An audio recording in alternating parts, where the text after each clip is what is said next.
Years later, we've seen the town of Paradise, Concao, and other neighboring areas come together to rebuild.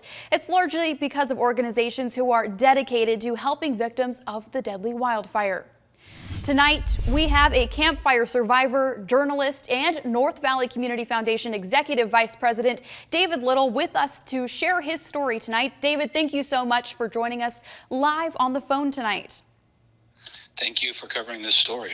Of course. David, as a resident as well as a journalist, can you share with us your experience of being in Paradise as the flames tore through the town, then having to snap into work mode to be one of the first journalists on the ground covering this story?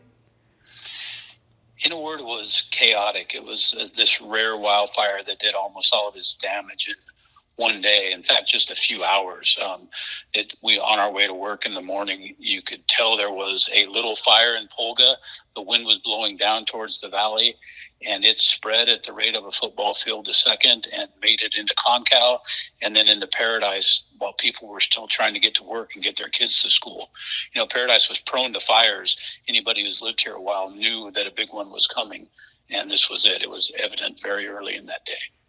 Absolutely devastating. And 5 years later, many are still rebuilding. We said earlier today that 700 homes are currently being rebuilt, many of them on the original lots. How does it feel as a resident to see everything start to come back to life?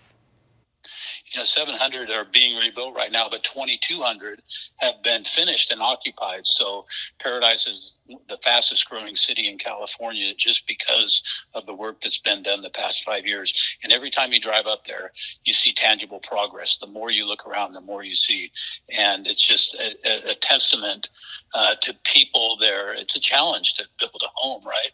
And it's worse to do when you have to clean up all this hazardous material. You have to go through all the red tape. People want their community back and have done great things to get it back. Truly such a strong community. And David, this fire caught the attention of many nationwide. You have been a part of the North Valley Community Foundation since the beginning. Tell us some positive progress being made with the help of the foundation. You know, we had the nation's attention for a good week. It was the biggest story on all the national news broadcasts, on all the newspapers for a good week. And people donated to the North Valley Community Foundation because they knew it was a trusted organization that would get money in the right hands. Our organization started giving grants to emergency shelters immediately, and we continue to give grants over the next 5 years, still are giving grants.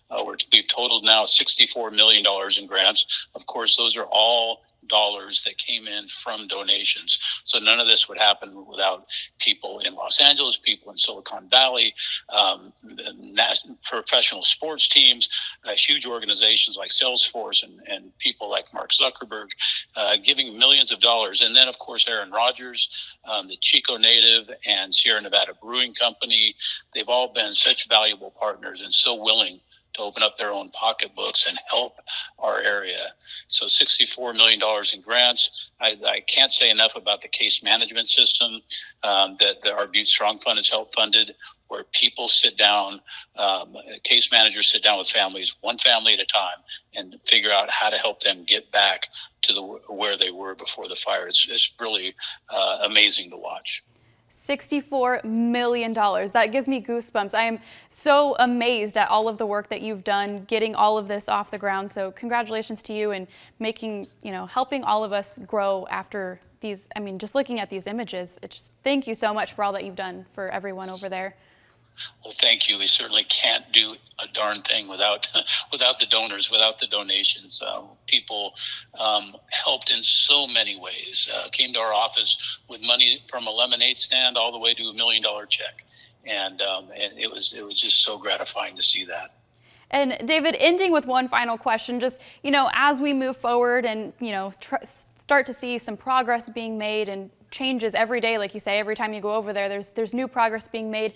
What kind of words of encouragement do you have for anyone who might have moved away that, could move back, or anything that you have to say about the positive work being done? Paradise was a special place before the fire. It was a really close-knit community. And today when I was up there for the anniversary events, there were some tears, sure, but there were a lot of smiles. And there was this positive spirit. And there's these people who, feel like they're pioneers again, like they were in the 1800s, and are starting this community over from scratch and want it to be better than it was, and they're doing it. And so it's just really interesting to be a part of something. How often you get to see a city built from the ground up. Truly amazing work, David. You should be so proud of all the hard work in progress that you've made. Thank you so much for taking the time to speak with us tonight. Thank you for your attention to this story. It's a major one, and I'm glad people are still paying attention to it 5 years later. Thank you.